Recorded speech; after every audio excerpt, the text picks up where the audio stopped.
Welcome to the One Year Bible, April 8. The Old Testament reading, Deuteronomy chapter 32, verses 28 through 52. But Israel is a senseless nation. The people are foolish, without understanding. Oh, that they were wise and could understand this. Oh, that they might know their fate. How could one person chase 1,000 of them, and 2 people put 10,000 to flight, unless their rock had sold them, unless the Lord had given them up?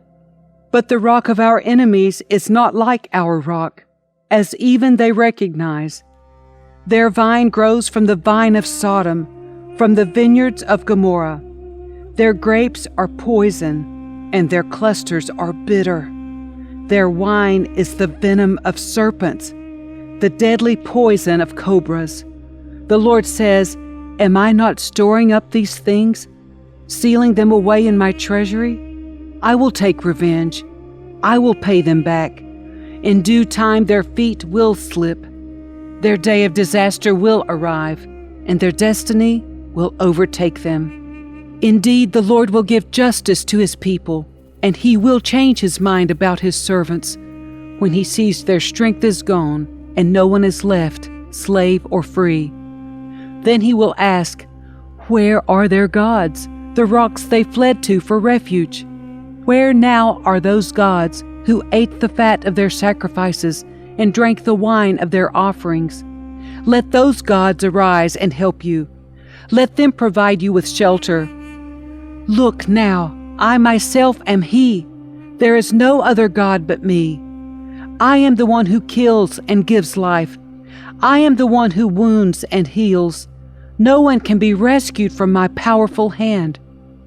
Now I raise my hand to heaven and declare, as surely as I live, when I sharpen my flashing sword and begin to carry out justice, I will take revenge on my enemies and repay those who reject me. I will make my arrows drunk with blood, and my sword will devour flesh, the blood of the slaughtered and the captives and the heads of the enemy leaders.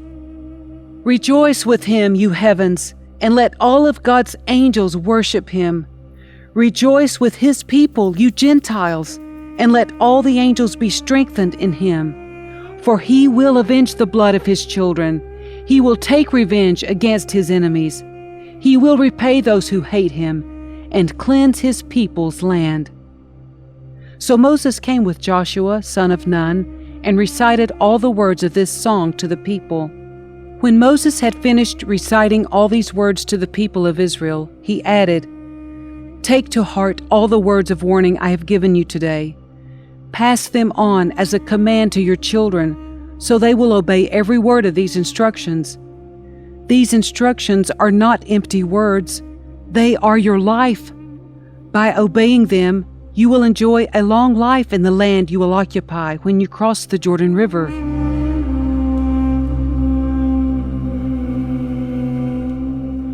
That same day the Lord said to Moses, Go to Moab, to the mountains east of the river, and climb Mount Nebo, which is across from Jericho.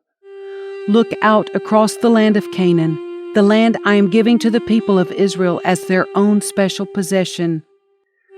Then you will die there on the mountain. You will join your ancestors, just as Aaron, your brother, died on Mount Hor and joined his ancestors. For both of you betrayed me with the Israelites at the waters of Meribah at Kadesh in the wilderness of Zin. You failed to demonstrate my holiness to the people of Israel there. So you will see the land from a distance, but you may not enter the land I am giving to the people of Israel.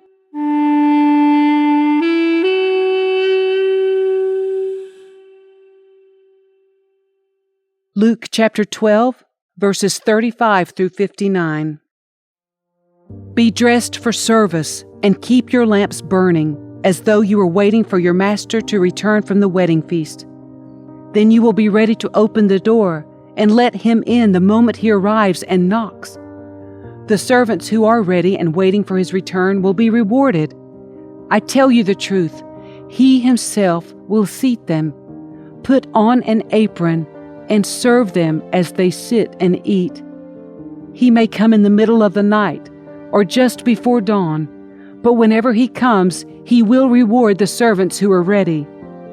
Understand this: if a homeowner knew exactly when a burglar was coming, he would not permit his house to be broken into. You also must be ready all the time, for the Son of Man will come when least expected." Peter asked, "Lord, is that illustration just for us or for everyone?" And the Lord replied, "A faithful, sensible servant is one to whom the master can give the responsibility of managing his other household servants and feeding them. If the master returns and finds that the servant has done a good job, there will be a reward. I tell you the truth, the master will put that servant in charge of all he owns. But what if the servant thinks, 'My master won't be back for a while,' and he begins beating the other servants, partying, and getting drunk? The master will return unannounced and unexpected, and he will cut the servant in pieces and banish him with the unfaithful. And a servant who knows what the master wants, but isn't prepared and doesn't carry out those instructions will be severely punished. But someone who does not know and then does something wrong will be punished only lightly. When someone has been given much, much will be required in return. And when someone has been entrusted with much, even more will be required. I have come to set the world on fire, and I wish it were already burning. I have a terrible baptism of suffering ahead of me, and I am under a heavy burden until it is accomplished. Do you think I have come to bring peace to the earth? No, I have come to divide people against each other. From now on, families will be split apart, 3 in favor of me, and 2 against, or 2 in favor and 3 against.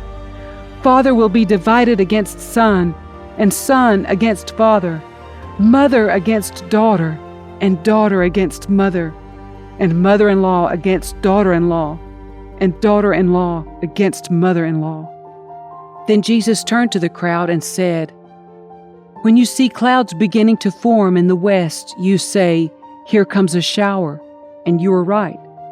When the south wind blows, you say, 'Today will be a scorcher,' and it is. You fools, you know how to interpret the weather signs of the earth and sky, but you don't know how to interpret the present times. Why can't you decide for yourselves what is right?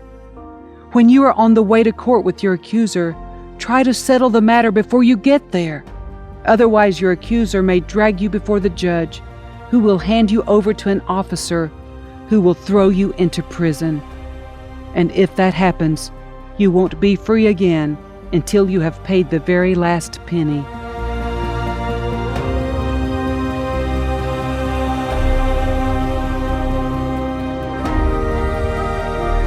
Psalm 78, verses 56 through 64. But they kept testing and rebelling against God Most High. They did not obey His laws. They turned back and were as faithless as their parents. They were as undependable as a crooked bow. They angered God by building shrines to other gods. They made Him jealous with their idols. When God heard them, He was very angry, and He completely rejected Israel. Then He abandoned His dwelling at Shiloh, the tabernacle where He had lived among the people. He allowed the ark of His might to be captured. He surrendered His glory into enemy hands. He gave His people over to be butchered by the sword because He was so angry with His own people, His special possession. Their young men were killed by fire. Their young women died before singing their wedding songs. Their priests were slaughtered, and their widows could not mourn their deaths. Proverbs 12, verse 24. Work hard and become a leader. Be lazy and become a slave.